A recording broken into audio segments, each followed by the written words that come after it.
Andy, it's been an interesting meet up, even though you've only been for 2 days. How difficult has it been with the COVID issues and everything going on?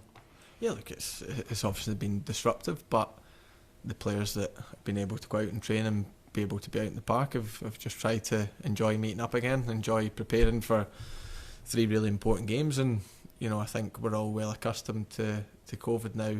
Unfortunately, that it happens at club level. It's happened here before. That we just kind of learn to deal with it. And like we know, we're obviously going to be able to field a team tomorrow. We're going to have a strong enough team, in my opinion. And we're obviously missing some players, but that can't be changed, and nothing's going to change that.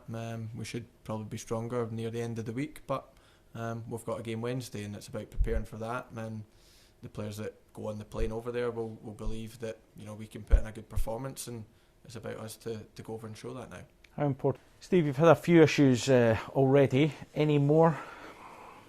Yeah, we got 1 or 2 issues again in terms of Kevin Nisbet picked up a little knock in training, so he's out for this game. Should be hopefully available for the weekend.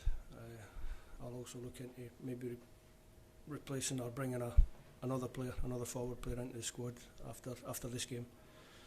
And we've got a little issue with Stephen O'Donnell getting access to Denmark, which is a little bit of a curveball. It's caught us out a little bit, but it's just the way it is, with the COVID restrictions and the rules. Different countries have different rules.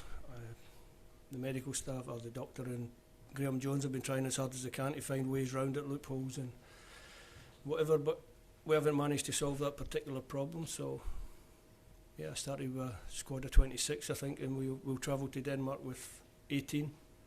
Another issue was Jack Henry, who played in Belgium on 9 o'clock Sunday evening, and rather than fly Jack all the way back here, because he would have missed the UEFA deadline, COVID test was 9 o'clock on Monday morning, he wouldn't have made that. So we COVID tested him in Belgium. He's okay. He'll go direct to Denmark and he'll meet up with the squad there. So a little bit different to a normal camp. Yeah, how difficult has it been then with all that and the fact that it's a quicker turnaround for this triple header compared to the others? No, the quicker turnaround is what's caught us out. Obviously teams playing on the Sunday. Normally I'd be moaning here about lack of training time, but it's actually lack of COVID testing time, and to try and pull players into the squad has been just as difficult as ruling players out. It's something that we tried to do, but we couldn't quite do that.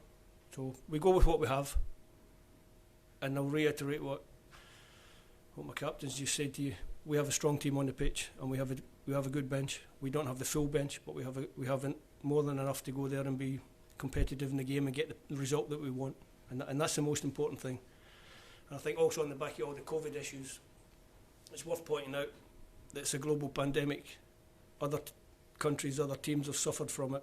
It's our turn this time. But in the scheme of things, football is a relatively minor issue, and not having players is a relatively minor issue, because you've got people who are dying of the illness, people on ventilators, people stuck in hospital, people with long COVID, of which my daughter is one, so I understand it. And we have to put it into perspective. It's football, and we'll deal with it. Having the time to think back to the Euros, Andy, how do you reflect on it? Like one with pride. I always said that throughout. I was proud of the players to get us there first and foremost. But the way we performed, did we make mistakes? Yeah, of course we did. But I think some of the stuff we done in the tournament was really good as well.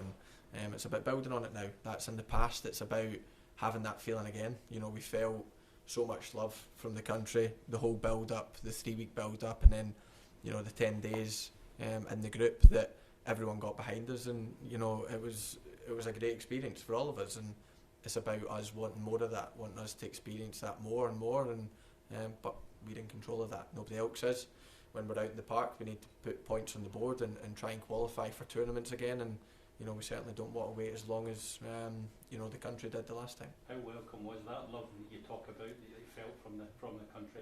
Yeah, look, after a really difficult time in COVID and things like that, 16 months of people being kind of locked in their houses and not being able to go to football matches, just being able to see people out in the streets and things like that. But I think the most pleasing thing was after the tournament, I spent a couple of days in Scotland to see family and you know, was at the park with the kids, and the amount of kids and even parents that had Scotland strips on instead of, you know, maybe Celtic and Rangers or whatever other team strips on. You know, it was all national team shirts, and that's probably something I've not really experienced, you know, in my lifetime, because, you know, I don't think, you know, getting to tournaments obviously brings that out in people, and we did feel it, of course we did, and it's about us to try and provide the country with more good moments like that. But we know it's going to take a lot of hard work and a lot of, you know, good performances, and if we can do that, then, you know, hopefully we've got, you know, a lot more to celebrate. How would you assess our qualification chances at the moment?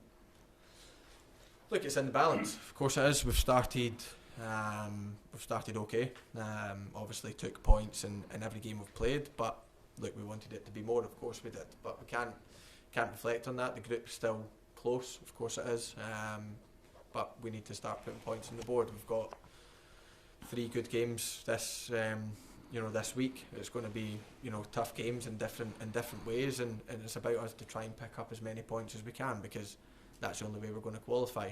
We know only one qualify automatically, and it's about pushing for that as much as we can, and then, you know, hopefully minimum finishing second to try and get the playoff place. So I think, you know, after 6-7 qualifying games you start to see where the group's at, but it's about us being in the race for it, and the only way by doing that is picking up points. Do you expect this week to be pivotal, Andy, in terms of qualification?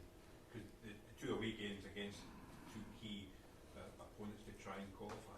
Yeah, look, of course, obviously we were pot 3, so, you know, we're playing the pot 2 and pot 1 away from home, and which is always difficult, but it's about trying to pick up results. You know, that's the only way you're going to be in contention with qualifying, by picking up results against, you know, all the teams. And obviously they 2 in Moldova stand in front of us just now, and it's about trying to get as many points on the board this week as possible, and looking back on it, you know, with no regrets, and still being in the qualifying campaign going into October, November.